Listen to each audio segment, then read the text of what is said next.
అనగనగా చూసారు ఈ సినిమాని? నేను చూశాను, బాగుంది. సినిమాలో హీరో ఒక పెద్ద స్కూల్లో టీచర్గా పనిచేస్తూ ఉంటాడు. స్కూల్ యాజమాన్యంతో మంచి ర్యాంక్స్ కోసం బట్టి పట్టించి పిల్లల మీద ఒత్తిడి తీసుకురావద్దు, టాపర్ ఫెయిల్యూర్ అని వ్యత్యాసం చూపించొద్దు, చక్కగా అందరికీ అర్థమయ్యేటట్టు కథల రూపంలో చదువు చెప్పాలి అని చెప్తూ ఉంటాడు.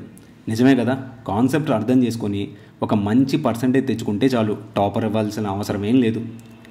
తను చెప్పేది యాజమాన్యం పట్టించుకోదు. పైగా రివర్స్లో తన వల్లే పిల్లలు సరిగ్గా చదవడం లేదని హీరోని ప్రిన్సిపల్ అంటుంది. దాంతో హీరో స్కూల్లో టీచర్ పోస్ట్కి రిజైన్ చేస్తాడు.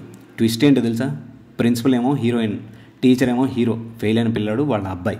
పైగా వాళ్ళ అబ్బాయికి భయం ఎక్కువ. నాన్న పక్కన ఉంటేనే ధైర్యంగా ఉంటాడు, బాగా చదువుతాడు. స్టోరీ ఇంకా చెప్పనులేండి.